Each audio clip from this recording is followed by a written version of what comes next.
আসসালামু আলাইকুম রহমতুল্লাহ। যারা ফেসবুক আইডি ব্যবহার করেন অথবা যারা ইউটিউবে আমাদের ওয়াজ করেন, তাদের খেদমতে বলা হচ্ছে যে আমরা ছেলেপেলেরা যে ডেকেছে সৌরভ কই, যাদেরকে ডাকা হয়েছে ডাকাটাকি কোনো প্রশ্ন নেই, এগুলো কোনো কথা নয়। মূল কথা হলো পৃথিবীতে হাজার হাজার মানুষ ফেসবুক এবং ইউটিউবে আমাদের ওয়াজ শুনে থাকে। তো কাজে সবাইকে তো এখানে ডেকে ওই ফর্ম ফিল আপ করা এরকম কোনো ব্যাপার নেই। শুধুমাত্র এটুকু বলা হচ্ছে যে ফেসবুকে যেন আমাদের হয়ে কোনো পীর সাহেবকে বা কোনো পীরের মুরিদকে গালি দেওয়া না হয়। গালাগালি করবেন না, বা আমাদের হয়ে প্রশাসনকে বা সরকারকে আমাদের ফেসবুক আইডি বা আমাদের ছবি আমাদের এই দরবারের মনোগ্রাম ব্যবহার করে আপনারা যেন কোনো ক্ষেত্রেই যেন কাউকে গালমন্দ করা বা কারো দেশ জাতি ইসলামের ক্ষতি করা এই ধরনের কোনো কাজ যেন না হয়। আমাদের হকের দাওয়াত হচ্ছে সেফ আল্লাহর সন্তুষ্টির জন্য সত্য কথা মানুষকে জানিয়ে দেওয়া, ঠিক না ঠিক? এর মধ্যে যদি কারো ভালো লাগে সে গ্রহণ করবে, ভালো না লাগলে সে গ্রহণ করবে না, আমাদের কোনো যায় আসে না, আমরা দাওয়াতের সব পাবো। কিন্তু এখানে কোনো গালিগালাজ আমরা ফেসবুকে ইদানিং দেখতে পাচ্ছি আমাদের নাম করে বা আমাদের মনোগ্রাম ব্যবহার করে বা আমাদের ফেসবুক নাম করে, অথচ আমার কোনো ফেসবুক আইডিই নেই, নাম করে তারা এক এক সময় এক একজনকে গালি দিচ্ছে। এটা যেন না হয়। এছাড়া ফর্ম ফিল আপের কোনো ব্যাপার নয়।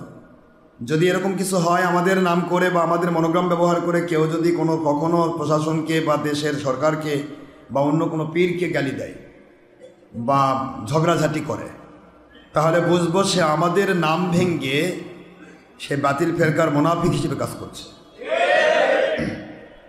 তার বিরুদ্ধে আইনানুগ ব্যবস্থা নেওয়া হবে। কথা কি বোঝা যাচ্ছে? তার বিরুদ্ধে আইনানুগ ব্যবস্থা নেওয়া হবে। আমাদের পক্ষ হয়ে আমাদের মনোগ্রাম ব্যবহার করে যেন কখনো কাউকে গালি দেওয়া না হয় অথবা কখনো কারোর সাথে ঝগড়াঝাটি করা না হয়। হাদিস শরীফে এসেছে, হুজুর পাক সাল্লাল্লাহু আলাইহি সাল্লাম বলেন, তোমরা তোমাদের পিতাকে গালি দিও না, তোমাদের আব্বাকে গালি দিও না। সাহাবায়ে বলেন, ইয়া রাসূলুল্লাহ, আমাদের পিতাকে আমাদের মা বাবাকে গালি দিব আমরা কিভাবে? যখন তোমরা অন্য কারো বাবা মাকে গালি দাও তখন তারা আবার তোমার মা বাবাকে গালি দিবে, এটাই তোমার মা বাবাকে গালি দেওয়া হলো। অনুরূপভাবে আপনি যদি আমার মুরিদ হয়ে অন্য পীরকে গালি দেন, তাহলে অন্য পীর আবার অন্য পীরের মুরিদের আপনার পীরকে গালি দেবে, একই জিনিসই হলো। এই জন্য পীর মুরিদি যার যার সুন্নত তরিকত সবার, লা তাজিরু ওয়াজিরাতুন বিজরা উখরা, পৃথিবীর কারো কোনো গুনার অপরাধ কেউ নেবে না, যার গুনাহ সে বহন করবে। আমাদের দায়িত্ব সত্য বলে দাও, আমরা কোনো বাতিলের সাথে থাকবো না, এক কথায় শেষ। কিন্তু তাই বলে আমরা কখনো কারো উপর জুলুম করতে পারবো না, জুলুম করবো না, করতে পারবো না। আমরা কোনো জুলুম করবো না। আমরা যত সঠিক কথা বলে দিচ্ছি যে পীর হকের উপর আছে, আমাদেরগুলো মিলে যাবে। আমাদেরগুলোর সাথে যদি মিল না হয় তাহলে সে হকের উপর নেই। কাজে আপনি যদি হক মানেন আর না হক মানেন, যেখানে লাগে আপনি যাবেন, আমাদের কি আপত্তি? কেউ যদি না হক মানতে চায়, আমার কি জুলুম আছে কিছু? কিন্তু আমাদেরকে হক আর বাতিলটা পরিচয় করে দেওয়া, এটা হলো মূল কাজ। তো কাজে মহিলা হন পুরুষ হন, যারা ফেসবুক বা ইউটিউবে আমাদের ওয়াজ শোনেন বা আমাদের কাজ করেন, তাদের বলবো তারা কমপ্লিটলি কাজ করবেন, কোনো সমস্যা নেই। এখানকার কোনো ওই ফর্ম ফিল আপ করা বা না করা এগুলা কোনো বিষয় নয়। মূল বিষয় হচ্ছে আপনি যদি আমাদের পক্ষ হয়ে কাজ করেন তাহলে আল্লাহর সন্তুষ্টির জন্য হকের দাওয়াত দিন। কোনো সময় আপনার দ্বারা যেন কোনো প্রকার ক্ষতিকারক কিছু না হয়, বাস পড়ে গেছে। আর আমরা ইদানিং দেখতে পাচ্ছি অনেক পীর সাহেবই তাদের স্বার্থে হানির কারণে আমাদের দুশ্মনী করছে। আপনারা প্রত্যেকটা জায়গায় বলে দিবেন আমাদের মসজিদ কেন আমাদেরকে হিংসা শেখায়নি, মনে থাকবে তো? আমরা হিংসা শিখিনি, অহংকার নয়, গৌরব নয়, হিংসা নয়, মিথ্যাচার নয়, বা কারো কিছু পাওয়া চাওয়ার লোভও আমাদের নেই। আপনারটা আপনার থাকবে, আমাদের কিছু চাওয়ার নেই। এখন আপনি যদি হিংসা করেন, হিংসার জবাব আল্লাহ দেবে আপনার উপর, আমার যাওয়া লাগবে, ঠিক না? ঠিক। তবে আমরা ইদানিং বেশ কিছু তাজদিদ আমরা মানতাম, রাজারবাগের তাজদিদ মানতাম। যেমন রাজারবাগ তাজদিদ করেছে রসুলিল্লাহ হাবিবিল্লাহ, তাজদিদ করেছে আসসালামু আলাইকুম ইয়া রাসূলুল্লাহ, এটা তাজদিদ, রাজারবাগের তাজদিদ। আমরা তাদের এই তাজদিদগুলো মানার পরেও এবং সঠিক ইসলামের উপর থাকার পরেও তারা তাদের নিজের স্বার্থে হিংসা করে আমাদের বিরুদ্ধে আজও বলে যাচ্ছে।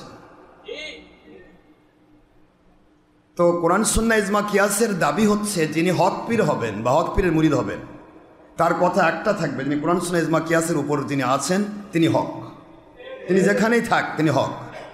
আর কোরআন সুন্নাহ ইজমা কিয়াসের ভিত্তিতে যে চলছে না, সে আমার সাথে থাকলেও বাকি, কথা ঠিক না? ঠিক। এটাই হবে মূল কথা, কোরআন সুন্নাহ ডকুমেন্ট। কিন্তু নিজের স্বার্থে যদি তার দরবারে যাওয়া হয় তাহলে সে হক, আর তার দরবারে না গেলে সে যদি হাজার আল্লাহর ওলি হয় তবুও সে বাতিল। তার দ্বারে গেলে সে যে চোর ডাকাত হয় সে হক, এ ধরনের চিন্তা কোনো হক্কানি পীর মুর্শিদ বা পীর মুর্শিদের মুরিদের কাজ নয়, এরকম চিন্তা আসবে না।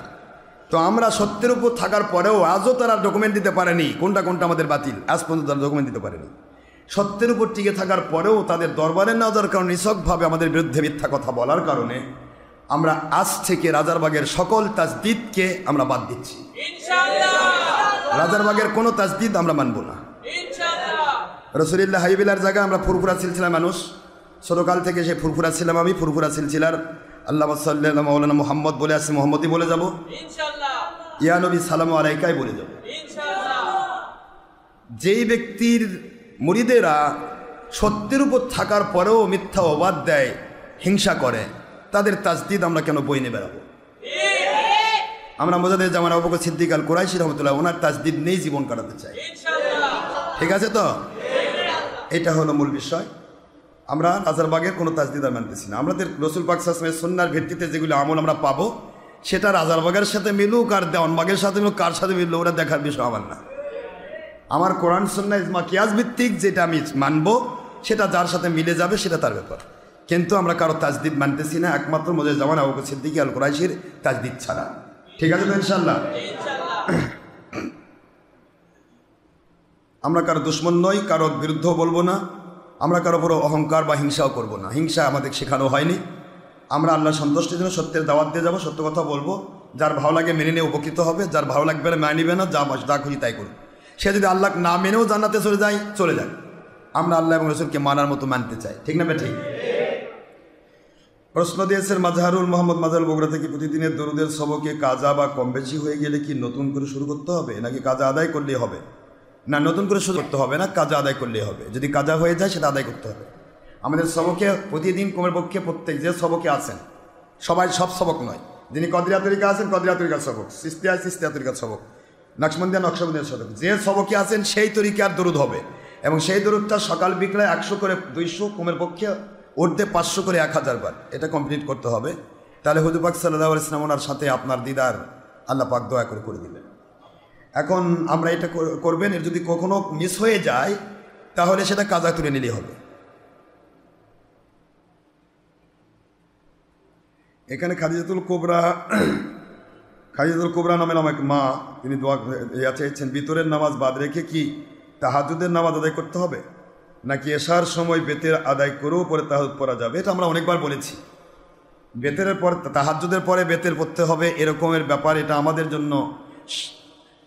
জন্য এটা খাস নয়। এটা হুজুর পাক সাল্লাল্লাহু আলাইহি ওয়াসাল্লামের জন্য ছিল। হুজুর পাক সাল্লাল্লাহু আলাইহি ওয়াসাল্লাম তিনি জানতেন তিনি কবে ইন্তেকাল করবেন। আমরা কি জানি কবে ইন্তেকাল করব? এখন তাহাজ্জুদের জন্য যদিও তাহাজ্জুদের পরে বেতের পড়া খাস সুন্নতের অন্তর্ভুক্ত, হুজুর পাক সাল্লাল্লাহু আলাইহি ওয়াসাল্লাম তিনি তাহাজ্জুদ পরে বেতে পড়তেন, কিন্তু আমরা তাহাজ্জুদের জন্য বেতে রেখে দিলাম। তাহাজ্জুদ নামাজ আপনি উঠে পড়তে পারবেন এরকম গ্যারান্টি আপনার আছে? তার আগে আপনি মরে গেলেন, তাহলে বেতের নামাজ যে ওয়াজিব এটা তরকের গুনাহ হয়ে গেল, কবিরা গুনাহ নিয়ে মরতে হবে। এই জন্য আমরা বলি আমরা বেতের ফজর আপনার কি বলে এশা নামাজ পড়ব, এরপরে তাহাজ্জুদ নামাজ নির্দিষ্ট সময় পড়ে নিলে কোনো সমস্যা নেই। তাহাজ্জুদ নামাজ বেতের পরে যে নফল নামাজ পড়া যায় তার প্রধান দলিল হলো আপনার তিরমিজি এবং ইবনে মাজার হাদিস। হুজুর সাল্লাল্লাহু আলাইহি সাল্লাম ওহুয়া জাল সাল্লা রাসূলুল্লাহ সাল্লাল্লাহু আলাইহি ওয়াসাল্লাম বাদাল বেতরি রাকাতাইন খাফিফাতাইন ওহুয়া জালিসুন। হুজুর পাক সাল্লাল্লাহু আলাইহি সাল্লাম তিনি বেতের নামাজের পরে 2 রাকাত হালকি নফল পড়তেন, তা বসে থেকে পড়তেন। সুবহানাল্লাহ বলেন। সুতরাং বেতের নামাজের পরে যে নফল আছে তার প্রমাণ, নফল পড়া যায় সেটার দলিল হচ্ছে বেতের পরে নফল 2 রাকাত হালকি নফল আছে, তাহলে বোঝা যায় যে বেতের পরে তাহাজ্জুদ পড়া যাবে। সুবহানাল্লাহ বলেন। আইরিন আক্তার আমার একজন মা বলেছেন নাটোর থেকে, হুজুর যারা সুদ খায় তাদের ঘরে খাওয়া যাবে কি? আমার আত্মীয় স্বজনের অনেকেই সুদ ঘুষের সাথে লেগে আছে, আমি তাদের সাথে কীভাবে চলবো? সুদ ঘুষ যারা খায় তাদের বাড়িতে যাওয়ার সময় আত্মীয়তা তো নষ্ট করা যাবে না, তাদের বাড়িতে যাওয়ার সময় আপনি এই পরিমাণ তার বাড়িতে হাদিয়া নিয়ে যাবেন যেই পরিমাণ আপনি খাবেন, এবং নিয়ত করবেন যে আমি হাদিয়া দিয়ে নিয়ে আসছি সেটা আল্লাহর রাস্তায় খাচ্ছি, কারণ আত্মীয়তা নষ্ট করা যাবে না। আত্মীয়তার সম্পর্কে ছেদনকারী জান্নাতে যেতে পারবে না। আমরা সুদ ঘুষ যে খাচ্ছে সে তার গুনাহ সে করছে, লা তাজিরু ওয়াজিরাতুন বিজরা উখরা, পৃথিবীর কোনো গুনাহগারের গুনাহ কাউকে দেওয়া হবে না, যার গুনাহ সে বহন করবে। সুতরাং গুনার কারণে কারো সাথে আত্মীয়তা সম্পর্ক নষ্ট করাবে না যতক্ষণ পর্যন্ত আমার সাথে সে আত্মীয়তা সম্পর্ক নষ্ট না করেছে। অর্থাৎ আমি আমার স্ত্রীকে পর্দা করাবো, আমার স্ত্রীর ফুয়াতো ভাই, খালাতো ভাই, চাচাতো ভাই, মামাতো ভাই যাদের সাথে দেখা করা হারাম, তাদেরকে আমি দেখা করাচ্ছি না, সেই কারণে সে আমার আত্মীয়তা নষ্ট করে দিচ্ছে। তাদের আত্মীয়তা তারা নষ্ট করে চলে যাক, তারা জাহান্নামত চলে যাক, তাদের সাথে আত্মীয়তা করা লাগবে না, কিন্তু আমার ফরজ আদায় করতে হবে। আমার কথা কি বোঝা যায়? আমার আল্লাহ এবং নবীকে স্বীকৃতি দিতে গিয়ে, মানতে গিয়ে যদি সব ছাড়তে হয় সব ছাড়বো, কিন্তু আল্লাহ এবং নবীকে মানার মধ্য দিয়ে সব মানবো। এর মধ্য দিয়ে কেউ যদি সম্পর্ক রাখতে চায়, কোরআন সুন্নাহর ডিগ্রি ডকুমেন্ট সাপেক্ষে আমাদের চলতে হবে, সেও মানার চেষ্টা করতে হবে। সুতরাং কেউ যদি গুনাহ করে, যেমন একটা মানুষ নামাজ পড়ে না, 5 ওয়াক্ত নামাজ পড়ে না, এটা আল্লাহর হক সে অমান্য করছে, তাই বলে সেই ব্যক্তির বাড়িতে খাওয়া যাবে না এরকম কোনো ইসলাম নেই। খাওয়া যাবে, দাওয়াত খাওয়া যাবে, আপনি তার আত্মীয়, আত্মীয়তার ভিত্তি আলাদা জিনিস। আত্মীয়তার ভিত্তি কি? আলাদা জিনিস, এটা আলাদা একটা সুন্নাত। হুজুর পাক সাল্লাল্লাহু আলাইহি ওয়াসাল্লাম অনেক সময় ইহুদির বাড়িতে খেয়েছেন। কেন? হুজুরের খাওয়ার কি অভাব ছিল? এটা মূল উদ্দেশ্য হচ্ছে কি তাই সেই ব্যক্তিটাকে আল্লাহর পথে ডাকা যায়। একটা ইহুদির বাড়িতে হুজুর খেলেন কেন? যাতে করে সেই ইহুদিটা মুসলমান হয়ে যায়। তো আপনি আত্মীয়র বাড়িতে যাবেন, যাতায়াত করবেন, তাকে যেন সত্যের দাওয়াত দেওয়া যায়, তাকে যেন সৎ পথে দাওয়াত দেয়। যখন আপনি ওই আত্মীয় সৎ পথ বুঝবে, সত্য পথ বুঝবে, যেমন কোরআন সুন্নাহর ডকুমেন্ট সাপেক্ষে হক পথটা বুঝবে, তখন আলটিমেটলি ধীরে ধীরে সে নামাজি হবে, ধীরে ধীরে সে আল্লাহওয়ালা হবে, ধীরে ধীরে সুদ ঘুষ সব ছেড়ে দিবে। ঠিক না বেঠিক? তো কাজে আপনি তার কাছে গেলেনই না, তার সাথে সম্পর্কই রাখবেন না, তাহলে তো আপনি দাওয়াতই দিতে পারছেন না। সুতরাং সে আলাদা হয়ে গেল, এটা করা যাবে না। তবে নিয়ম হলো, আপনি যদি কোনো বাড়িতে যান যে তার খাবারে ভেজাল আছে, তার বাড়িতে আপনি যাবেন, গিয়ে হয়তো 2 সন্ধ্যা খাবেন, আপনি 500 টাকার খাবার খাবেন, আপনি 1000 টাকার হাদিয়া নিয়ে যান, সমস্যা আছে? হাদিয়া নিয়ে গেলেন, হাদিয়া দিলেন, তারপরে খাইলেন, আল্লাহ পাক জানলো আপনার মনের ভাষা, অন্য কাউকে তো জানার দরকার নেই। আর হাদিয়া দেওয়া তো নাজায়েজ নয়, হাদিয়া দেওয়া তো সুন্নত। নূর মোহাম্মদ আলম, ঠিকানা ময়মনসিংহ তারাকান্দা থেকে। আমি যে সময় থেকে নামাজ পড়ি, জোহর ও জুমার সুন্নাত আদায় নামাজ ফরজ নামাজের নেই। হ্যাঁ, 2 রাকাত করে মিলাতাম, পরে 2 রাকাত সূরা মিলাতাম না। এখন আমি বুঝতে পেরেছি এখন আমার করণীয় কি। ফরজ নামাজের 2 রাকাত যে সূরা কেরাত মিলাতে হয়, 2 রাকাত সূরা কেরাত মেলানো হয় না, এটা জানতেন না। জানতেন না তো জানতেন না, না জানার তো আর কিছু নেই। এখন জেনেছেন, আপনি সঠিকভাবে চলেন, আল্লাহর কাছে দোয়া করেন, আগের নামাজগুলো যেন কবুল হয়ে যায়। মাহবুব হাসান, বগুড়া। মসজিদ কিবলা, মেয়েকে তালাক ব্যতীত 2 বার বিয়ে করা যাবে কি? একটি মেয়েকে তালাক ব্যতীত 2 বার বিয়ে করা? কারণ আমি নিজেকে জেনার হাত থেকে রক্ষা করতে অনেক চেষ্টা করছি, কিন্তু পারছি না, তাই চাচ্ছি এখন একবার পরিবারকে না জানিয়ে বিয়ে করব, পরে পরিবারের সম্মতিতেই করব। তারা চান বিয়েটি কয়েক বছর পরে করাতে। বিবাহের ক্ষেত্রে কোনো মেয়ের সাথে যদি সম্পর্ক থাকে, তাহলে নিয়ম হচ্ছে সুন্নাহর ভিত্তিতে বিয়ে করে নেওয়া। পরিবার যদি পরে তুলে নিতে হয়, সেটা আলাদা কথা, হারাম। এই হারাম থেকে বাঁচার জন্য এটা করে নিতে পারেন, হেকমত করে নিতে পারেন, তারপরে সময় মতো তাকে উঠায় নিলেন, কিন্তু বিবাহ করে নিতে, বিবাহ ছাড়া কোনো মেয়ের সাথে কোনো শারীরিক সম্পর্ক করবেন না, করা যাবে না। এমনি সুজন, মাধাইনগর বাজার, জয়পুরহাট থেকে। হুজুর, আমার সালাম নেবেন, বেয়াদবি মাফ করবেন। আমাদের এখানে মসজিদের ইমাম বলেছেন যে স্ত্রী যদি নফল রোজা করে, স্বামীর থেকে অনুমতি নিতে হবে, কারণ নফল রোজা করলে তার স্বামী যদি নফল রোজা করে, তাহলে কি অনুমতি নিতে হবে? না। স্বামী যদি নফল রোজা করে এবং স্ত্রী নফল রোজা করে, 2 জন নফল রোজা আছে, এই সময় কোনো অনুমতি নেই, নফল রোজা 2 জন মিলেই করবে, সমস্যা নেই। কিন্তু এটা কথার কথা, যদি স্বামীর শারীরিক চাহিদার দরকার হলো, এরকম স্বামী যদি থাকে, নফল রোজা সে রেখেছে, এরপরে সে ইচ্ছা করলে রোজা, স্বামীর হুকুম মানা ফরজ, নফলের প্রাধান্য পাবে, তখন নফলের উপরে ফরজকে প্রাধান্য দিতে হবে। আর স্বামী যদি বলে না নফল রেখেছে সে থাক, তাহলে সেটা আলাদা কথা। এই জন্য নফল রোজা স্বামীর অনুমতি না পেয়ে নিতে হবে, এরকম কোনো ব্যাপার না। স্বামীও নফল করবে, স্ত্রীও নফল করবে, নফল দিয়ে তো আল্লাহর ওলি হওয়া যায়, ফরজের পাশাপাশি নফল করতে হবে। কিন্তু পাশাপাশি স্বামীর চাহিদা মেটানোর জন্য যদি কখনো প্রয়োজন হয়, সে নফল তরক করবে, এই হলো ব্যাপার, এটা এখতিয়ার দেওয়া আছে। আসাদুজ্জামান সুমন, আর কোনো স্বামী যদি বলে তো নফল রোজা রাখাই যাবে না, এটা তার উপর জুলুম হবে। ইসলামী শরীয়তে কোনো আমল নিষেধ করার অধিকার কোনো স্বামীর নেই, নিষেধ করা যাবে না। হ্যাঁ, তার সুবিধার জন্য, যদি সে নাফসের গোলাম না হয়, কোরআন সুন্নাহর ডকুমেন্ট সাপেক্ষে তার হক আদায়ের জন্য যদি কোনো নফল ত্যাগ করতে হয়, ত্যাগ করবে। কেউ তাই বলে কন্টিনিউ ত্যাগ করতে হবে, ছেড়ে দিতে হবে, এরকম কোনো ব্যাপার নেই। আসাদুজ্জামান সুমন, সুরাতলা হয়ে গেল। যখন দক্ষিণ থেকে উত্তর দিকে গাড়ি চালিয়ে যাওয়া হয়, তখন বাম দিকটা হয় পশ্চিম দিক এবং ডান দিকটা হয় পূর্ব দিক। এমন অবস্থায় কোন দিকে থুতু ফেলবো? সুন্দর একটা প্রশ্ন। থুতু ফেলার নিয়ম হলো বাম দিকে ফেলে দেওয়া, কিন্তু যখন দক্ষিণ থেকে অতীত যাচ্ছে, উল্টাপাল্টা হচ্ছে, তখনকার থুতু কোথায় ফেলবেন, কীভাবে ফেলবেন? তখন আপনি থুতু রাখার জন্য এরকম একটা রাখেন, ওখানে পাত্র রাখেন। সুন্নত যদি পালন করার ইচ্ছা থাকে পাত্র রেখে দেন, পাত্র রেখে দিয়ে পাত্রে বাম দিকে থুতু ফেলে পানি দিয়ে ধুয়ে ফেলে দেন, সমস্যা নেই। তো মূল কথা হলো, যদি আমরা মানতে চাই আল্লাহ সহজ করে দিবে, যে কোনোভাবেই মানা যাবে। কিন্তু যদি না মানতে চায় তাহলে কঠিন হবে। মানলে পানির মতো সহজ। থুতু বাম দিকে ফেলানোই সুন্নত। ডান দিকে ফেলানো রহমতের ফেরেশতার দিকে যায়, বাম দিকে শয়তানের দিকে ফেলানো হয়। এটাই হুজুর পাক সাল্লাল্লাহু আলাইহি ওয়াসাল্লামের সুন্নত, বাম দিকে থুতু ফেলানো। অথবা যাচ্ছেন আপনি হেঁটে, বাম দিকে পশ্চিম, থুতু আসলো, ঘুরে নিলেন, সমস্যা আছে? ঘুরে ডান দিকে থুতু ফেলে তারপর চলে গেলেন, এমনি হেঁটে হেঁটে যখন যাচ্ছেন। আর গাড়ি তো ঘোরা সম্ভব নয়, তাহলে বাম দিকে গাড়ি থেকে যদি এইভাবে যে আপনার থুতু আসেও ফেলার যদি দরকারই হয় খুব, এরকম যদি আপনার থুতু ফেলার প্রবণতা থাকে, কারণ থুতু তো আমাদের সারাদিন ফেলান লাগে না, আপনার কেন যে ফেলান লাগে তা তো জানি না। তারপর যদি ফেলান লাগে, যে আমি 20 ঘন্টা জার্নি করে আসলাম, আমার তো থুতু ফেলানো লাগেনি, কিছু করার লাগেনি। কিন্তু আপনার যদি লাগে, এরকম যদি থাকে কারো কারো সমস্যা, তাহলে আপনাকে আগে থেকে প্রস্তুতি নিতে হবে যে আপনার কাছে একটা থুতু ফেলার পাত্র রাখেন, বাম দিকে ফেলাবেন। আপনি জানেনই আমার উজু করা লাগবে, তাহলে কাছে যেহেতু আমার 20 ঘন্টার জার্নি, গাড়ি নাও থামাতে পারে, তাহলে আমি কীভাবে নামাজ পড়বো? তাহলে আপনি কাছে মাটি রাখেন, উজু চলে যাই, তেমন করেন, তেমন করে আপনার প্রস্তুতি আগেই থাকবে। পেশাব পায়খানার ব্যাপারটাও তাই, আপনার স্টেঞ্জার জন্য আলাদাভাবে টিস্যু পেপার আপনার পকেটে থাকবে, এই প্রস্তুতিগুলো আগে থাকবে। কি ঠিক আছে না? সব প্রস্তুতি মুসলমানে থাকতে হবে, তবে আল্লাহকে মানার ইচ্ছা প্রমাণিত হবে।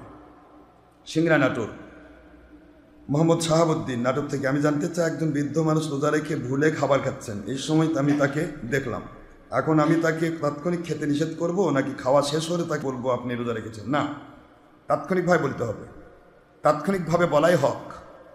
খাবার শেষ করার সুযোগ দেওয়া যাবে না, তাৎক্ষণিকভাবে বলতে হবে। মোহাম্মদ খাজা মঈনুদ্দিন ঢাকা থেকে। কওমি ময় পিছনে নামাজ পড়া যাবে কিনা? কওমি কি আর খারেজি কি আর আলিয়া কি বাবা, এটা আমার মূল প্রশ্ন নয়। প্রশ্ন হলো তার আকিদা কি। যদি কওমি বা কোনো আলেমের আকিদা হয় নবী আমাদের মতো বড় ভাইয়ের মতো মাটির মানুষ, মিলাদের বিরোধিতা, কিয়ামের বিরোধিতা, ওলিয়া উলিয়ার বিরোধিতা, তাহলে সে ব্যক্তির ইমান নাই। ওযু না থাকলে তার পিছনে নামাজ হয় না, ইমান না থাকলে তার পিছনে নামাজ হবে কেমন? আর যদি নবীজির পক্ষে থাকে, আল্লাহর পক্ষে থাকে, কোরআন সুন্নাহর ডকুমেন্ট সাপেক্ষে চলে, সে কওমি হোক আর যে কেউ হোক, তাকে তার পিছনে ইমামতি নামাজ পড়া যাবে। আকিদার মূল বিষয়টা দেখতে হবে, তার আকিদাটা কি। আর আকিদা যদি কোরআন সুন্নাহ ইজমা কিয়াসের সম্মত হয়, অবশ্য তাকে মেনে নিতে হবে। আর কোরআন সুন্নাহ ইজমা কিয়াসের বাইরে হয়, সে ডক্টর আশরাফ সিদ্দিকী আর আশরাফ সিদ্দিকী আব্বা হোক, তাকে মানা যাবে না, কিচ্ছা শেষ, মানা যাবে না। ওয়ালা তুতিই মান আগফালনা কলবাহু আন যিকরিনা তাবা হাওয়া ওয়া কানা আমরুহু ফুরুতা। কোরআন শরীফের সূরাতুল কাহাফের 28 নম্বর আয়াতের শেষের অংশ আল্লাহ পাক বলে দিলেন, এটা 15 নম্বর পারার শেষ এবং সূরা 18 নম্বর সূরা। আল্লাহ পাক বললেন, তোমরা তাদেরকে অনুসরণ করো না যাদের ভিতরে আল্লাহর জিকির নেই, অর্থাৎ হালাল হারামের তমিজ নেই, কোরআন সুন্নাহ ইজমা কিয়াস মানার মতো মানে না, ইচ্ছা মতো নফসের গোলামি করে, মন যা চায় তাই করে, এরকম মানুষকে মানা যাবে না। তাদের পিছনে নামাজ পড়া যাবে না, তাদের কথা শোনা যাবে না, তাদের ওয়াজ শোনা যাবে না, তাদের বই পুস্তক পড়া যাবে না। এটা আল্লাহর কথা, আমার কথা নয়। সুতরাং আল্লাহর কথা যদি আপনি মানতে চান, তাহলে বাতিল কোম্পানিকে মানা যাবে না। আর আল্লাহর কথা যদি মানতে না চান, তাহলে বাতিল কোম্পানিকে কলিজার মধ্যে বসে নেবেন, কোনো সমস্যা নেই। আমার কোনো সমস্যা নেই বাবা, আমি আমার আল্লাহর পক্ষে কথা বলি, নবীজির পক্ষে কথা বলি। যিনি আল্লাহ এবং নবীর পক্ষে, সে যে কোম্পানির হোক তাকে আমি মানবো। আল্লাহ এবং নবীর বিপক্ষে, সে যে কোম্পানির হোক তাকে আমি মানবো না। ঠিক আছে তো? নফসের গোলামি করে কারো বিরুদ্ধে ফতোয়া দেওয়া যাবে না, নফসের গোলামি করে কারো পক্ষে ফতোয়া দেওয়া যাবে না। ফতোয়া দিতে হবে আল্লাহ এবং রাসূলের পক্ষে। আল হুব্বু ফিল্লাহ ওয়াল বুগদু ফিল্লাহ। মোহাম্মদ শাহাবুদ্দিন আহমদ, সিংড়ানাটোর। হুজুর, আমি আপনার মুরিদ সাইদ আহমদ বেলবি রহমতুল্লাহকে বর্তমান রেজবি সুন্নি দাবিদারা বলে ওহাবিদের আমদানি কারক ও ইংরেজদের দালাল বলে আখ্যায়িত করে, নাউজুবিল্লাহ। সাইদ আহমদ বেলবি রহমতুল্লাহ আলাই সম্পর্কে আপনার মতামত আশা করছি। সাইদ আহমদ বেলবি রহমতুল্লাহ আলাই সম্পর্কে, সেটা রেজবি কোক আর যে কেউ কোক, যদি কেউ হক্কানি ওলির বিরুদ্ধে বলে, ওমান আদ আলী ওলিয়ান ফাকাদ আযান তহবিল হাদ, বুখারী শরীফে সেই হাদিসের আওতায় পড়বে, আল্লাহ পাক তাদের বিরুদ্ধে যুদ্ধ ঘোষণা করেন, নাউজুবিল্লাহ। সাইদ আহমদ বেলবি রহমতুল্লাহ তিনি কোনো দিনও ইংরেজদের কোনো দালালি করেননি বা কখনোই তিনি ওয়াহাবিদের পক্ষে বলেননি। তিনি প্রতিটা মুহূর্ত সুন্নিয়তের উপর ছিলেন এবং ইংরেজদের সাথে যুদ্ধ করতে গিয়ে তিনি শহীদ হয়েছেন। তার নামই হলো সাইদ আহমদ বেলবি শহীদ রহমতুল্লাহ আলাই। তিনি শহীদ হয়েছেন আল্লাহর পথে। সুতরাং তার মতো একজন শহীদ আল্লাহর ওলির বিরুদ্ধে যে কথা বলে, ওরা সুন্নি নয়, ওরা বেঈমান। নবীজিকে যে নবীজি পাক সাল্লাল্লাহু আলাইহি ওয়াসাল্লাম বলেছেন, কোনো কেউ যদি কাফের না হয়, তাকে যদি কেউ কাফের বলে, সঙ্গে সঙ্গে সে নিজে কাফের না হয়ে মরবে না। সুতরাং সাইয়েদ আহমদ বেবি রহমতুল্লাহ তিনি কখনোই কুফরি করেননি, তার জিন্দেগি পরিপূর্ণ আল্লাহর পথে ছিল। সুতরাং তার বিরুদ্ধে আচরণ করে যদি আজকের দিনে কথা বলা হয়, তাহলে বুঝতে হবে তারা নিজেরাই বেঈমান, তারা মুসলমান নয়। আরেকটা বিষয় হলো কথার কথা, এরা আসলে বর্তমানে ফুরফুরা শরীফ এবং অন্যান্য আলেম ওলামাকে তুচ্ছ তাচ্ছিল্য করার জন্য এই অতি সুন্নি রেজবি যারা নবীকে আল্লাহর জাত নূর বলে, নাউজুবিল্লাহ, এরা বলে থাকে, এই কথাটা বলার চেষ্টা করে যে সাইয়েদ আহমদ বেহমি রহমতুল্লাহ আলাইহি তিনি তাদের মূল একটা তিনি ওয়াহাবিদের পক্ষে ছিলেন, তা কাজে এই সিলসিলা চলবে না, এটা বাতিল সিলসিলা, নাউজুবিল্লাহ। আমি আপনাদের খেদমতে বলবো, যদি আপনার বাপ কাফেরও থাকে, আপনার আব্বা যদি কাফের থাকে, তাহলে আপনি যদি কোন আপনিও কাফের, তাহলে কি হবে? কথা বলছেন না কেন? কথার কথা, আপনার বাপ কাফের ছিল কিন্তু আপনি মুসলমান, মুসলমানকে মুসলমান বলতে হবে, কাফেরকে কাফের বলতে হবে। এখন আল্লাহ না করুক, নাউজুবিল্লাহ, সাইয়েদ আহমদ তো ডাইরেক্ট শহীদ আল্লাহর ওলি, তারপরও আপনাদের মতো 2 নম্বর লোকদের ভাষায় যদি তিনি, আল্লাহ না করুক, তিনি যদি বাতিল পথে থেকেও থাকেন, তিনি ভুল করছেন বলে আমরা বাতিল হব কেন? কথা করছেন না কেন? তাহলে তো বাপের, তাহলে তোমরা কি এই আয়াতটাও বোঝো না? লা তাজিরু ওয়াজিরাতু বিজরা উখরা, পৃথিবীর কারো অপরাধে, বাপের অপরাধে বেটাকে ধরা হবে না, বেটার অপরাধে বাপকে ধরা হবে না। তাহলে এই আয়াতটুকু যে বোঝে না, এরা কিসের সুন্নি? এরা বেঈমান সুন্নি, বেয়াদব, চূড়ান্ত বেয়াদব, হিংসুক।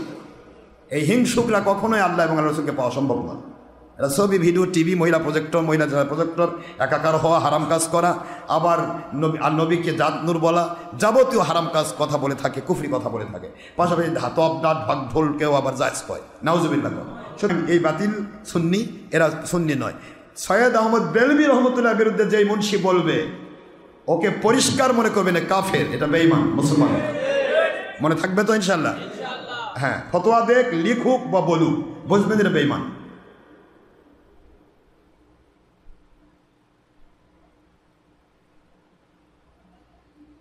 শাহিনুল ইসলাম শাহিন, কুমিল্লা থেকে, নাঙ্গলকোট কুমিল্লা থেকে। একটা গরু দিয়ে কতজনের আকিকা করা যায়? একটা গরু দিয়ে 7 জনের আকিকা করা যাবে, তবে পুরুষের জন্য 2 ভাগ দেওয়া উত্তম। হুজুর বলেছেন পুরুষের জন্য 2টা ছাগল, মেয়েদের জন্য 1টা ছাগল দিলেই আদায় হবে। তবে মেয়ের জন্য পুরা গরু দেওয়া যাবে, ছেলের জন্য পুরা গরু দেওয়া যাবে, কোনো সমস্যা নেই। তবে যদি কোরবানির সিস্টেমে ফেলানো হয়, তাহলে একটা গরুতে 7 জন মেয়ের কোরবানি দেওয়া যাবে, একটা গরুতে 2 জন, 3 দুগুণে 6 জন, 3টা ছেলের কোরবানি আকিকা দেওয়া যাবে। আকিকা বুঝতে পারতেছেন আপনারা? আকিকা দেওয়া যাবে, কোনো সমস্যা নেই। যদি গরিব মানুষ হয় তাহলে 1টা দিলে আদায় হয়ে যাবে, 1টা ছাগলের দিলে আদায় হবে।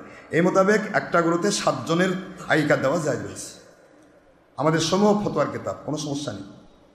বেলাল, রাজশাহী, বাংলাদেশ থেকে। পীর ধরার গুরুত্ব জানতে চাই। বাবা, পীর ধরার গুরুত্ব জানতে চাইতে আগে বুঝতে হবে আমি সঠিক ইসলাম মানতে চাই কিনা, কোরআন মানতে চাই কিনা। কোরআন যদি মানতে চান তাহলে পীর ধরতে হবে। কোরআনে বলা হয়েছে, আল্লাহ বললেন অবতাগু ইলাইহিল ওসিলা, হক্কানি ওলিদেরকে মেনে নাও, তাহলে এটা মানা লাগবে না? ওয়া উলিল আমরি মিনকুম, তোমরা উলিল আমর মানো, এটা কোরআনের বাণী। সূরাতুন নিসা 7 নম্বর আয়াত। সময় নেই তারা ওরা করছে। তারপরে কোরআন শরীফের সূরাতুল তাওবা 119 নম্বর আয়াত, কুনু মা'আস সাদিকিন, সত্যবাদী আল্লাহওয়ালার সাথী হও। আবার বলেন মান ইয়াহদিল্লাহু ফাহুয়াল মুহতাদি ওয়া মান ইউদ্লিল ফালা তাজিদ লাহু ওয়ালিয়্যাম মুরশিদা। কোরআন শরীফের সূরাতুল কাহাফ 17 নম্বর আয়াত। আল্লাহ বলেন যাদেরকে হেদায়েত দেই তারা হেদায়েত পায়, যাদেরকে হেদায়েত, যারা পথভ্রষ্ট, গোমরা, বাতিল, তারা হেদায়েতের ওলি মুর্শিদ খুঁজে পাবে না। যারা বাতিল হবে ওলি মুর্শিদ পাবে না। তো কাজে আমি তো কোরআনের ভাষায় বাতিল হতে চাই না। যারা বাতিল হতে চায় না তাদের পীর ধরার দরকার আছে। আর যারা বাতিল পথে গোমরা, পথভ্রষ্ট, জাহান্নামী হয়ে মরতে চায় তাদের কোরআনের ভাষায় পীরের দরকার নেই। কথা কি বোঝা গেছে? মাশাআল্লাহ। থানা পাঁচলা, জেলা হাওড়া, পশ্চিমবঙ্গ থেকে, পশ্চিমবঙ্গ ভারত থেকে। আমরা ইসারের সব বলি, যেটাকে একদম তারা ওরস বলে। একদম ওরস বলা কি শরীয়তে জায়েজ? এক ব্যক্তি কি একাধিক পীরের বায়াত গ্রহণ করতে পারবে যদি সকল পীর সাহেবপন্থী হয়? মানে ওই ব্যক্তির কাছে। বুঝলাম না বাবা, যিনি হাওড়া থেকে, পশ্চিমবঙ্গ থেকে, ভারত থেকে আপনি প্রশ্ন করেছেন যে আমরা ইসারের সব করি। বাবা, ইসারের সব শব্দের অর্থ হলো সোয়াব রেসানি, আর ওরস শব্দের অর্থ সব রেসানি, 2টা প্রতিশব্দ। এখন ওরস শব্দটা আমরা ফুরফুরা সিলসিলায় ব্যবহার করি না, এটা জৈনপুরী সিলসিলা ব্যবহার করে থাকে, জৈনপুরী সিলসিলায়, তারপরে রেজবি সিলসিলা, বিভিন্ন সিলসিলা ব্যবহার করে। কিন্তু আমরা ফুরফুরা সিলসিলায় ইসলে সোয়াব বলে থাকি। আর অন্যান্য সিলসিলারা ওরস ব্যবহার করে। ওরস আর ইয়ার মধ্যে পার্থক্য একটা শাব্দিক অর্থ, শাব্দিক স্বাভাবিকভাবে একটা পার্থক্য। ওরসুন শব্দের অর্থ হচ্ছে সওয়াব রেসানি করা, মানুষকে খাদ্য খাওয়ানোর ব্যবস্থা করে পূর্বপুরুষদের সওয়াব রেসানি করা। ইসালের সওয়াবের মাহফিল হতে, ইসাল শব্দের অর্থ ওসিলা, সোয়াব মানে সোয়াব, সোয়াব ওসিলা করা, অর্থাৎ কোনো আল্লাহওয়ালাদের আমাদের পূর্বপুরুষদের দোয়া ওসিলা করে দোয়া করা, যাতে করে এই ওসিলায় তাদেরকে মাফ করে দেওয়া হয়। সুতরাং ওরস শব্দটা আমাদের ফুরফুরা সিলসিলা আমরা ব্যবহার করি না। ফুরফুরা সিলসিলা, আমি যেহেতু দুই সিলসিলা থেকেই আমি খেলাফতপ্রাপ্ত, জৈনপুরী সিলসিলা থেকে খেলাফতপ্রাপ্ত হয়েছি, কাজে জৈনপুরী সিলসিলায় ওরস আছে, ওরসকে আমি স্বীকৃতি দিই। আর ফুরফুরা সিলসিলায় খেলাফতপ্রাপ্ত, ফুরফুরা সিলসিলায় এটাকে ওরসকে নেওয়া, ওরস বলা হয় না, আমরা বলি এটাকে ইসালে সব। কি কথা কি বোঝা গেছে? তো কাজে কোনোটারই আমরা বিরোধিতা করতে পারবো না। আর একজন ওলি, এটা আপনার কাউলুল জামিল কেতাবে আসছে, এক পীরের কাছে আপনি বায়াত হয়েছেন, সেই পীর যদি দূরত্ব বেশি হয় তার সাথে সংযোগ স্থাপন করা, তাহলে ওই পীরের খলিফা অথবা ওই পীরের মতো হক পথে চলেন এরকম নিকটতম কোনো হক্কানি ওলি পাওয়া গেলে তার পাশাপাশি বায়াত হওয়া যাবে, 100% জায়েজ রয়েছে, তার আসল পীরের কানেকশন রক্ষার জন্য। কথা কি বোঝা গেছে? এই জন্য এটা জায়েজ রয়েছে। কিন্তু আপনার পীর থাকতে আর একটা বাতিল পীরের নিংটি ধরবেন, জায়েজ নেই, হারাম। যদিল বান্দা কলমাসুর না পায়, শ্মশান না পায় গুড়। একজন কলমাসুর ব্যক্তি সে শ্মশানও পাবে, গুঁড়ো পাবে না, সে ব্যক্তি কখনো হেদায়েত পাবে না। দুই নৌকায় পা দিলে যেমন মাঝখানে ফেরে যাবে, ঠিক একই হবে। আর এই পীরের আঙ্গিকে, হক্কানি অলির আঙ্গিকে আরেক অলিকে ধরলে একটাই হলো মত। কয়টা? তাহলে একটাই হলো, তাহলে এটা দুইটা হলো। হ্যাঁ জি বাবা,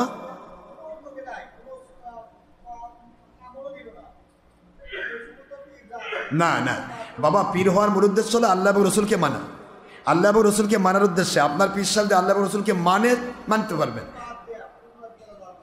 হ্যাঁ, আর আপনার পীর সাহেব যদি আল্লাহ রসুলকে না মানে কিছু ভুল ত্রুটি থাকে, ভুল ত্রুটি সংশোধন করে চেষ্টা করেন। যদি ভুল ত্রুটি সংশোধন না করে বরং হারাম হারা উল্টাপাল্টা করতেছে, ওই পীরকে বাদ দিয়ে আরেকজন হক্কানি পীর ধরা ফরজ। কোনো বাতিল পীরকে বাদ দেওয়া, স্ত্রীকে বিবাহ করে, শোনেন, কোনো মহিলা যদি স্বামীর সাথে বিবাহ হয়, স্বামী তার হক আদায় করতে না পারে, ওই মহিলাকে আল্লাহ ইখতিয়ার দিয়েছে তার স্বামীকে তালাক করা। কথা কি বুঝতে পেরেছেন? আরেকজন স্বামী ধরার জন্য। অনুরূপভাবে একজন মুরিদ হচ্ছে তার মুর্শিদ কিবলার কাছে আল্লাহকে পাওয়ার আশায় গেছে, সেখানে কিন্তু আল্লাহ এবং রসুলের কানেকশন না পায়, বরং সে নিজে আল্লাহ এবং রসুলকে মানে না, তখন আল্লাহ এবং রসুলকে মানার স্বার্থে তাকে তালাক দিতে হবে, বাদ দিতে হবে, দিয়ে আরেকজন হক্কানি ওলিকে বায়াত হওয়া, এটা আল্লাহর পাকের হাবিবের এবং কোরআনের ভাষায় ফরজ। বাবাজি যিনি ভারত থেকে বলেছেন, আপনি বলেছেন যে যদি সকল পীরসাহেবপন্থী হয়, এটা বুঝলাম না বাবা। সকল পীরসাহেবপন্থী হয় মানে ওই ব্যক্তির কাছে, এটা বুঝলাম না। একাধিক পীরের বায়াত গ্রহণ করতে পারবে, কিন্তু পীরের সাথে পীরের মিল থাকবে, কমপ্লিটলি একই মতের হতে হবে। কথা কি বোঝা যায়? কিন্তু যদি বিপরীতমুখী হয় তাহলে তো উজান ভাটি, তাহলে পীর ধরবেন আল্লাহকে পাওয়ার জন্য, সেখানে তো উল্টাপাল্টা উজান ভাটি করা যাবে না। আর মানে ওই ব্যক্তির কাছে কুলুবুল মুমিন আরশুল্লাহ, এই হাদিসটিকে অনেকে জাল বলে, আপনার মতামত জানতে চাই। কুলুবুল মুমিন আরশুল্লাহ এই হাদিসকে জাল বলো না হাদিস সহি বলে, এটা তো বাতিল কোম্পানির ব্যাপার। আল্লাহ পাকের আরশ হচ্ছে মুমিনের কল। এ কথা বলার একটা কারণ আছে, কারণ মুমিন যদি আল্লাহ পাককে তার কলবে স্থান দেয়, তবেই তো সেই ব্যক্তির কলবে শয়তান বসতে পারবে না। কথা কি বোঝা যায়? ওয়ামাইয়া আশু আন যিকরির রহমান নুকাইদ লাহু শাইতানান ফাহুয়া লাহু করিন, সূরাতুল জুকরুফের 36 নম্বর আয়াত। আল্লাহ বলেন, যাদের কলবে আল্লাহর জিকির নেই, যারা আল্লাহর জিকির ছাড়া গাফেল জীবন যাপন করে, তাদের কলবের উপর শয়তান বসে। কে বসে? শয়তান বসে। আল্লাহর জিকির মানে কি? আল্লাহকে বসানো। কাকে বসানো? এটাই কুলুবুল মুমিন আরশুল্লাহ বলা হয়, যে মুমিনের কলবে আল্লাহ থাকবে মানে কি? আল্লাহর জিকির থাকবে। আল্লাহর জিকির যে দিলে থাকে, সেই দিলে শয়তান ভর করতে পারবে না। এখন আল্লাহ পাক যদি আল্লাহ পাকের জিকির তার অন্তরে না থাকে, শয়তান এসে বসবে। আর নুকাইদ লাহু শাইতান, কোরআনের বাণী, শয়তান তার স্থানটা দখল করে নেয়, তার কল্পটা দখল করে নেয়। নুকাইদ লাহু শাইতান ফাহুয়া লাহু করিন।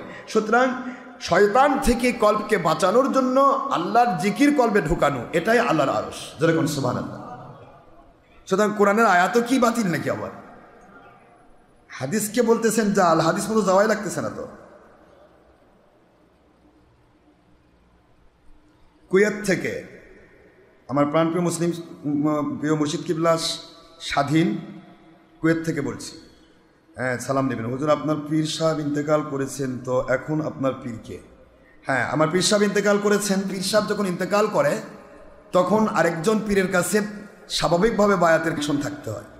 আমার পীর সাহেবের ছেলে যে এখানে এসে যিনি খেলাফতের দিয়েছেন, আপনারা তো জানেন, আমাদের পীর সাহেবের ছেলে আসছিল না, মোহাম্মদ হাবিবুল্লাহ আল আহমাদি কারি, উনিও টাইটেল পাস। উনি আমার পীর সাহেবের খেলাফতপ্রাপ্ত গদ্দিনিসীন পীর সাহেব বর্তমান। তার কাছে আমি আনুগত্যের বায়াত নিয়েছি শুধুমাত্র আমার পীরের লাইনটা ঠিক রাখার জন্য, আলহামদুলিল্লাহ। তো সুতরাং পীর সাহেব ইন্তেকাল করলে ওই পীরের আওলাদদের কাছে বায়াত হওয়া যাবে যদি তিনি হকের উপর থাকেন সেই হিসেবে। আর পীর সাহেব ইন্তেকাল করার পরে তিনি যদি খেলাফত পান, খেলাফত পাওয়ার পরে আর নতুন করে পীরের কাছে বায়াত হওয়ার কোনো দরকার নেই। যেমন একটা মা মুরগির আন্ডারে ততক্ষণ পর্যন্ত বাচ্চা থাকতে হবে যতক্ষণ পর্যন্ত সিল শকুন থেকে মা মুরগি হেফাজত করার দরকার হয়। যখন ওই মুরগির বাচ্চাটা বড় হয়ে যায়, যখন ওই বাচ্চাটাকেই সিল শকুন ভয় পায়, তখন তো আর তার আর অন্য মা মুরগির বাচ্চা হওয়ার দরকার নেই, তখন সে নিজেই মা মুরগি। কথা কি বোঝা যায়? এই হক্কানি কোনো অলি আউলিয়া যখন অলি আউলিয়ার পোস্ট পেয়ে যায়, খেলাফত পেয়ে যায়, তখন তাকে দেখেই তো দুনিয়ার বাতিল কোম্পানির সিল শকুন এবং ইবলিশ শয়তান ভয় পালায়। তো কাজে তার তো আর নতুন করে কার কাছে বায়াত হওয়ার দরকার নেই। এই জন্য এখানে কোনো হক্কানি অলি যদি খেলাফত প্রাপ্ত হন, ওই যিনি ইন্তেকাল করেছেন উনি যথেষ্ট, তাকে আর নতুন করে বায়াত হওয়ার দরকার নেই। তবুও আমি আমার মুর্শিদ কিবলার সন্তানকে প্রাধান্য দিতে গিয়ে তার কাছে আমি আনুগত্যের বায়াত করেছি এবং তিনি এখনো জীবিত আছে, আলহামদুলিল্লাহ।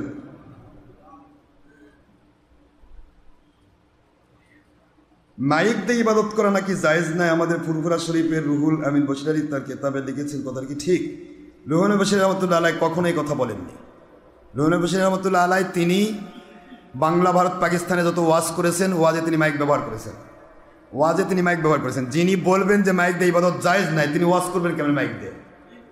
কথা বোঝেননি?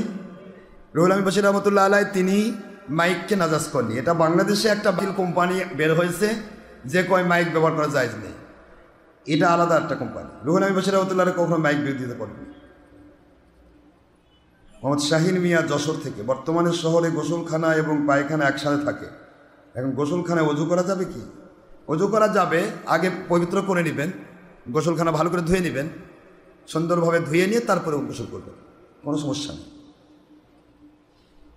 মোহাম্মদ মেহেদি হাসান শাহজাদপুর সিরাজগঞ্জ থেকে, পানি মন্ত্রণালয়ে আজকে আমার পরীক্ষা, দোয়া করব, আল্লাহ হেফাজত করুন, আল্লাহ পাক যেখানে তোমার জন্য মঙ্গল লেগেছে সেখানে হবে, তুমি চেষ্টা চালিয়ে যাও। মোহাম্মদ আরিফ হোসেন শ্রীপুর থেকে, হাতির গোস্ত খাওয়া যাবে কিনা? হাতির গোস্ত? আব্দুল খালেক সিরাজি বগুড়া, তিনি বলেছেন খাওয়া যাবে এবং তিনি চ্যালেঞ্জ করেছেন, সঠিক জানতে চান। হ্যাঁ, হাতির গোস্ত, ঘোড়ার গোস্ত, এগুলি হাদিসগুলি যেগুলি মানসুখ হয়ে গেছে, বাতিল, হুকুম বাতিল হয়েছে। ঘোড়ার গোস্ত জায়েজ ছিল বুখারী শরীফের হাদিসের ভাষায়, কিন্তু পরে বাতিল হয়ে গেছে। আর যাই কয়েছে তা কন যে আপনি একটা হাতির গোস্ত হাতি জবা করে খান, অসুবিধা কি? চ্যালেঞ্জ ম্যানেজ করা লাগবে না, আপনি আগে খান, তারপর আমরা খাবো। একটা হাতি জব করেন, করে আপনারা খান আগে, চ্যালেঞ্জের দরকার। মুসা জাহিদুল ইসলাম সিদ্দিকী, জয়পুরহাট সদর থেকে, স্বপ্নে মৃত ব্যক্তি টাকা চাইলে কি হয়? ডাবের ভিতরে জীবিত চিংড়ি মাছ পেলে কি হয়? স্বপ্নে? প্রশ্ন তো দুটা হলো, স্বপ্নে মৃত ব্যক্তি টাকা চাইলে কি হয়? মৃত ব্যক্তি টাকা চায়, তার সাথে যদি আপনার সম্পর্ক থাকে তার নামে কিছু টাকা আল্লাহ রাস্তায় সদকা করে দেয়। আর ডাবের ভিতরে জীবিত চিংড়ি মাছ পেলে কি হয়? ডাবের ভিতরে জীবিত চিংড়ি মাছ পেলে অসুবিধা কি? চিংড়ি মাছ আল্লাহ পাকের হুকুমে বেঁচে আছে, সমস্যা কি? আল্লাহর হুকুম থাকলে সব জায়গাতে বেঁচে থাকবে। ডাবের মধ্যে পানি, ওটা তো আল্লাহর নিয়ামত পানি, বাইরের পানিও পানি, সমস্যা নেই। শাহজাদপুর বগুড়াতে নাইম হোসেন, আমি জানতে চাচ্ছি জায়নামাজে মক্কা মদিনার ছবি আছে, সে জানা নামাজ পড়া যাবে কি না? কোরআন শরীফের, হাদিস শরীফের ছবি যদি জানা থাকে তা কি পারান যায়? অনুরূপভাবে মদিনা শরীফ, কাবা শরীফের এই ছবি আলা জায়নামাজেরও পাড়া দিলে ইমানের খলল হবে। এটা কাফের মুশরিকদের একটা ছিল যে এটাতে মানুষ নামাজ পড়ুক যাতে করে তার হয়, ইমান নষ্ট হয়ে যায়। এটা আমাদের মুসলমানরা করেনি। এখন আমরা এগুলো বাদ দিচ্ছি ধীরে ধীরে, আল্লাহর রহমত। এখন সারা বাংলাদেশ, সারা পৃথিবীতে এখন ছবি আলা সারাই জানামাজ মেলা বের হচ্ছে, আলহামদুলিল্লাহ। আমরা নিজেরা যদি ছবি আলা জানামাজ না কিনি তাহলে জানামাজ চলবে না। দোকানদার যেটা চলবে সেটা কিনবে, ঠিক না? যেটা চলবে না, কিনবে না, ওটার কোম্পানি বানাবেও না। আমরা ছবি আলাটা নেবো না, ছবিটা বাদ দেবো। আর ছবি আলা জানামাজ তাদের বাড়িতে আছে, এটা কাপড় দিয়ে মরিয়ে নিয়ে পড়তে পারবেন নামাজ, কাপড় দিয়ে মরিয়ে। আরেকটা হলো ওয়াল পেস্টিং করে দেওয়া, কাবার দিকে প্রতিদিন তাকালে আল্লাহর হাবিব বলেন তাকে 20টি রহমত দেওয়া হবে, সুবহানাল্লাহ। এটা সম্মানের জিনিস, পাড়া দেওয়ার জিনিস নয়। অথবা কেউ যদি কয় যে না এটা তো আমি তো পাড়া দিই না, সামনে থাকে সেজদা দেওয়া হয়। কাবা এবং মদিনাতে সেজদা দেওয়াও শিরক, সেজদা দেওয়া যাবে না, সেজদাও দেওয়া যাবে না, পাড়াও দেওয়া যাবে না। পাড়া দেওয়া আদবের খেলাফ, সেজদা দেওয়া শিরক। কাবার দিকে মুখ করে নামাজ পড়তে বলা হয়েছে, কাবাকে সেজদা দিতে বলা হয়নি। সেজদা দিব আল্লাহর কুদরতকে, সুতরাং এটা কোনো ক্ষেত্রেই চলবে না। সাধারণপুর বগুড়া থেকে আমি জানতে চাচ্ছি, জানামাজে মক্কা মদিনাতে বললাম। নাম মোহাম্মদ নাইম, সাদাতপুর থেকে। আব্বা হুজুর, দুটো প্রশ্ন আছে। মানুষ মারা গেলে কি মাইকিং করা যাবে? মানুষ মারা গেলে কি লোক খাওয়ানো যাবে? মানুষ মারা গেলে মাইকিং করে মানুষকে জানানো যেতে পারে যে আমি অমুক মারা গেছে, ইন্তেকাল করেছে, যান তার জন্য জানাজার জন্য মানুষকে ডাকা, কোনো সমস্যা নেই। যেই জিনিসটা জায়েজ তার দাওয়াত দেওয়াও, যেই জিনিস না জায়েজ তার দাওয়াত দেওয়াও, বাস এটাই যথেষ্ট। তো অবশ্যই দাওয়াত দেওয়া যাবে, কিন্তু মানুষ মারা গেলে অবশ্যই খাওয়ানো যাবে 40 দিন পরে। 40 দিন পরে ঘটা করে খাওয়ানো হোসাইন রাদিয়াল্লাহু তাআলার সুন্নতে সাহাবা, যারা বলেন সুবহানাল্লাহ। আর 40 দিনের আগে স্বাভাবিকভাবে মিলাদ শরীফ করে এটা করে স্বাভাবিকভাবে সামথিং কিছু এমনি তবরক বর্ণন করা, কিন্তু ঘটা করে 40 দিনের পরে খাওয়া, এটা আমাদের ফুরফুরা সিলসিলা আকীদা। সাজ্জাদ হোসেন, সিরাজগঞ্জ থেকে। মাজারে আগরবাতি মোমবাতি দেওয়া যাবে কিনা? মাজারে আগরবাতি মোমবাতি সেই মাজারে দেওয়া যাবে যেই মাজারে আলোর ব্যবস্থা নেই। একটা মানুষ যেন জিয়ারত করতে এসে যেন সে আলো না পেয়ে ভয়ে পালিয়ে না যায়। মানুষকে জিয়ারত করা সহজ করে দেওয়ার উদ্দেশ্যে, জিয়ারত সহজ করে দেওয়ার উদ্দেশ্যে আলোর ব্যবস্থা করা। কিন্তু মাজারে যদি আলো থাকে, চারদিকে আলো আছে বা দিনের আলো আছে, এখানে কোনো প্রকার দরকার আছে? দরকার নেই। আলোর ব্যবস্থা করতে হয় কখন? যখন ওই মাজারে কোনো আলো নেই, জিয়ারতকারীরা এসে যেন ভয় পালিয়ে না যায়, ভুতুরে মনে না করে। আলো থাকলে সেখানে জিয়ারত করা সহজ হবে। এই আলোর সুবিধা করার জন্য সেটা মোমবাতি দেখ বা এমনি আলো দিয়ে দেখ, যেটা দেখ দিতে পারবে। কিন্তু আলোর সুবিধা আছে, সব আছে, তারপরও মোমবাতি দেওয়া এটা সম্পূর্ণরূপে নিষিদ্ধ, বেদাত। এটা কখনোই করার নিয়ম নেই।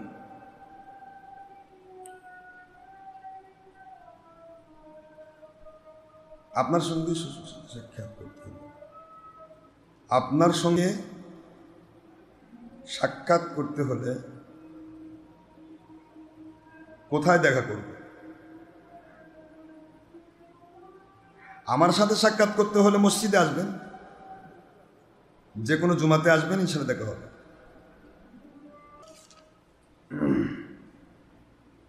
মসজিদ কিবলা, আমি আপনার নগণ্য মুরিদ। আজ রাত ফজরের নামাজের আগে স্বপ্নে দেখলাম ইমাম মাহদী আলাইহিস সালাম এখন থেকে 8-9 বছর পর পৃথিবীতে জাহির হবেন এবং উনি বিদায়ের পর ইসরাফিল আলাইহিস সালাম সিংহায় ফুঁ দিবেন। স্বপ্নটি হাইকাত দয়া করে বুঝিয়ে দেবেন। ইমাম মাহদী আলাইহিস সালাম আসবেন, এটাই সত্য। স্বপ্নে হয়তো আপনাকে আভাস দেওয়া হয়েছে, কিন্তু 8-9 বছর আমরা এটা স্বপ্নকেই প্রাধান্য দেব না। এগুলি স্বপ্ন আমাদেরও আছে বা আমাদের কাছেও এই ধরনের কিছু আল্লাহ পাক জ্ঞান দিয়েছে, কিন্তু আমরা সেটা জাহির করব না। মূল কথা, ভবিষ্যৎবাণী করা আল্লাহর হাবিব নিষিদ্ধ করেছেন। আমরা বলবো না যে আগামীকাল আসবে, 5 বছর পর আসবে, 10 বছর পর আসবে, বলবো না। বলবো যে আল্লাহ পাকের হাবিব পাক সাল্লাল্লাহু আলাইহি ওয়াসাল্লাম বলছেন আসার সময় ঘনিয়ে আসতেছে, কোন সময় আসবে? আল্লাহর হুকুমে আসবে। আমরা শাহজাহান 9 মাইল দাড়িগাছা থেকে আপনার মুরিদ ভক্ত 40 জন এসেছি মাহফিল প্রসঙ্গে। মাশাআল্লাহ, আপনাদের রহমত করুন আল্লাহ পাক। আল্লাহ পাক যাতে খায়ের দান করুন। খাটনার পাড়ার আব্দুল কাদেরের শ্বশুর ইন্তেকাল করেছেন, দোয়া করা হয়েছে, আরও দোয়া করে। জুমা পর জানাজা তো হয়েছে না? জুমার ফরজ নামাজের সালাম ফেরানোর পর অনেক মহিলা প্রশ্ন উত্তর না শুনে সুন্নত নফল নামাজ পড়ে এবং দোয়ায় শরীক হয়, এটা করা যাবে কি না? আমরা যখন সুন্নত নামাজ পড়ি তখন তারা নামাজ পড়বে সুন্নত, আর আমরা যখন জুমা পড়ি তখন তারা জোহর করবে। আমরা যখন নামাজ পড়ি জুমা, মহিলাদের যেহেতু জুমা নাই, জুমা সত্তর মধ্যে প্রথম পুরুষ হওয়া, মহিলাদের জুমা নেই, সুতরাং আমরা যখন জুমা নামাজ পড়ি ওই সময় মহিলা জোহর নামাজ পড়ে নেবে একা একা। এরপরে আমরা যে সমস্ত আমল করি প্রত্যেকটা আমলে তারা শরীক হবে। আমাদের মা বোন, সোনামণি আম্মাজান মা বোন মেয়েরা যারা পর্দার অন্তরালে বিভিন্ন জায়গাতে আছেন এবং ইন্টারনেটে আছেন, তাদের বলছি, আপনারা আমাদের যখন জুমা নামাজ আদায় হয় তখন আপনারা জুমার নামাজের সময় জোহর নামাজটা আদায় করবেন একা একা, আর এরপরে যখন অন্যান্য আমল হয় সব আমলে শরীক হবেন, এটাই উত্তম।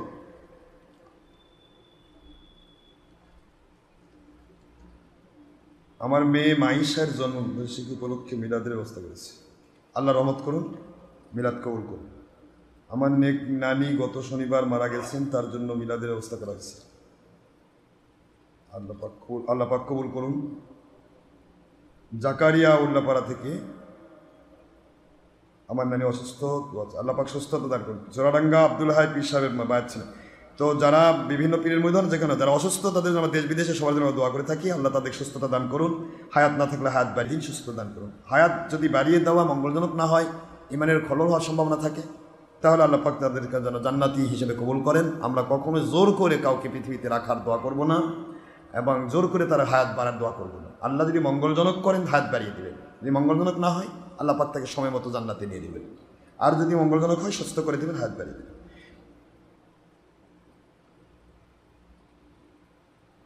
গাজীপুর কোনাবাড়ি থেকে আমার সন্তান হারিয়ে গেছে, দোয়া করবেন। আল্লাহ পাক রহমত করবেন, টেনশন করবেন না, সন্তান যদি বেঁচে থাকে ফিরে আসবে ইনশাআল্লাহ। আমার 2টি ছেলে আছে, আমার স্বামী আমাদের ছেড়ে অন্য একটি মেয়ের সাথে চলে গেছে। আমি আপনার দোয়াইতে একটি মিথ্যা কথা বলে ভালো পথে আনার চেষ্টা করেছি, কিন্তু মিথ্যা কথা বলে কিন্তু সে ফিরে আসে। আমার মিথ্যা কথাটি দয়া করে মাফ করুন। কখনোই মিথ্যার আশ্রয় নেবেন না, মিথ্যার আশ্রয় নেওয়া বরকত নেই। লানাতুল্লাহি আলাল কাযিবিন, মিথ্যাবাদীর উপর আল্লাহর লানত, কোরআনের বাণী। সুতরাং কখনোই কোনো ভালো কাজে মিথ্যার আশ্রয় নেবেন না। ভালো কাজ আল্লাহর সন্তুষ্টির জন্য সত্যের উপর চলবেন, আল্লাহ আপনাকে কুদরতি সাহায্য করবেন। কোনো মিথ্যার দরকার নেই। মিথ্যা মানুষের জন্য মঙ্গল বয়ে নিয়ে আসে না, মিথ্যা মানুষের জন্য অমঙ্গল বয়ে নিয়ে আসে। মিথ্যা বলবেন না। আল্লাহ আপনার স্বামীকে হেদায়েত করুন, আপনাকে হেদায়েত করুন। আমার 2টি ছেলেমেয়েকে রহমত করুন। সালাম নেবেন। আমি মোহাম্মদ মঈনুল ইসলাম মনি, আমার আপনার মুরিদ, গাটনগর, পোরশা, নওগাঁ। বর্তমান ঠিকানা ব্যাংকলি। হুজুর, আমার মা এর রুহের মাগফিরাত। আপনার মাকে আল্লাহ জান্নাতি করুন। আমার স্বামীর, আমাদের সন্তান হচ্ছে না,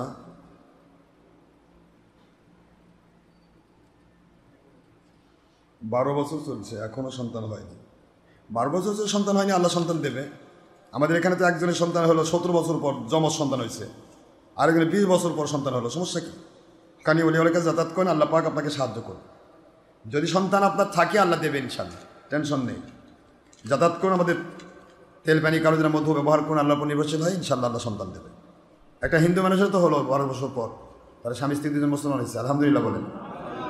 তো সন্তান আল্লাহ দেবেন, আপনারা শুধু নিয়ত রাখবেন, ঠিক ভালো থাকবেন, চেষ্টা করবেন, আল্লাহ সাহায্য করবেন।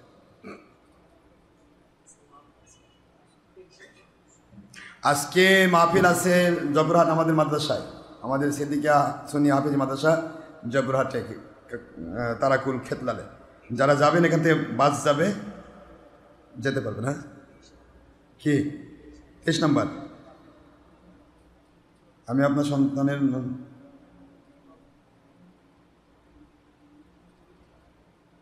হুজুর পাক সাল্লাল্লাহু আলাইহি ওয়াসাল্লামের সরাসরি নাম ধরে নাম না রাখাই ভালো, কারণ আপনার সন্তানকে অনেক সময় মানুষ তুচ্ছ তাচ্ছিল্য করে ডাকবে।